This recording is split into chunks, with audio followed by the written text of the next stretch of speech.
Арабызда позитив, тормышны шын мәгънәсендә яратучы, Аллаһы Тәгалә биргән һәр көнне елмаеп каршы алучы олы җанлы, киң күңелле кешеләр яши.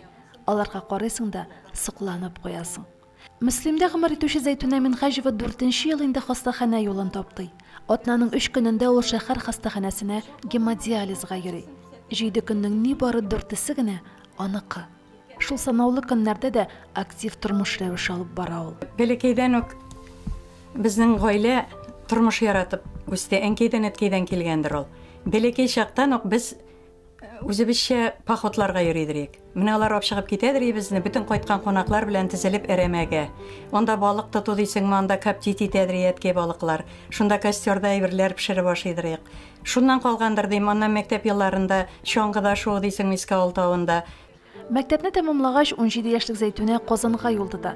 Элемтә техникумында почта элемтәсе операторы белгечлеге алган кыз үзәк телеграфка эшкә урнаша.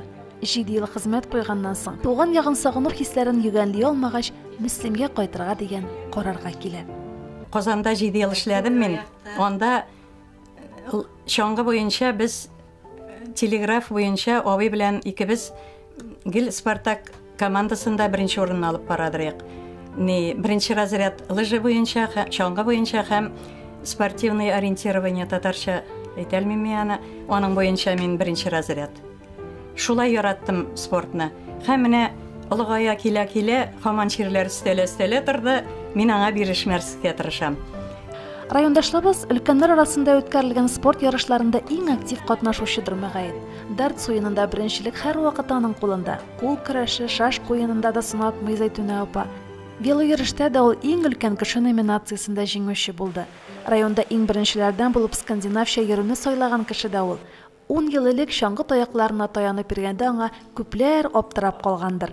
Сәламәтлеге буенча беренче төркем инвалид булса да, Зәйтүнә апа тормыш рәвешен үзгәртми, спорт белән шөгыльләнүен дә туктатмый. Зәйтүнә безнең төпчегебез, ул искиткеч актив кеше. Мин аңа сокланып яшим. Менә үзенең нинди хәлдә булуына карамастан, ул безгә менә сәламәтрәк кешеләргә үрнәк булып тора. Оптимист инде, менә бер сүз белән әйткәндә, ул һаман бөтен дөньяны кылачлап, бөтен әйбер белән кызыксынып, әле ул үзе бәлкем әйтмәгәндәдер, ул бөтен менә интеллектуаль тапшыруларда телевидениедән катнаша. Райондашыбызның базы кышка әзерләнгән кайнатмалар, компот һәм салатлар белән тулы. Фәлән йөз банканы ничек әзерләп бетерәдер, апасы наилә өстендә яшелчә, җиләк-җимешне үстерү, тәрбияләү булса, Зәйтүнә апалардан кышкылыкка тәм-том әзерли. Иң кызыклысы, райондашыбыз аларны күчтәнәш итеп дусларына, якыннарына тарата. Иртән торгач та беренче Аллаһ Тәгаләгә рәхмәт әйтәм. Исән-имин тордым, Аллаһ Тәгаләкәем рәхмәт дип. Һәр көнгә шатланып яшим. Менә бүген чирләмим, авырмым икән, миңа ул шатлык. Шулай тормышны яратам. Ул бакча дигәндә инде, җәй буе бакчада инде Найлапа белә.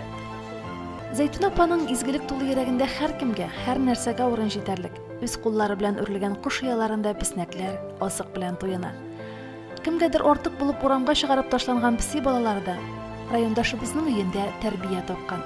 Тәмләп сөт эчүче песиләргә карыйсың да, кеше туганнарыбызга бу кадәр дә җылы мөнәсәбәттән, аларның рәхмәт белән янган күзләреннән Зәйтүнә апаның гомер еллары һич шиксез артырга тиеш дип уйлыйсың. Римма Авзалова, Лилия Шәймиева, Динар Нуретдинов. Мөслим телевидениесе.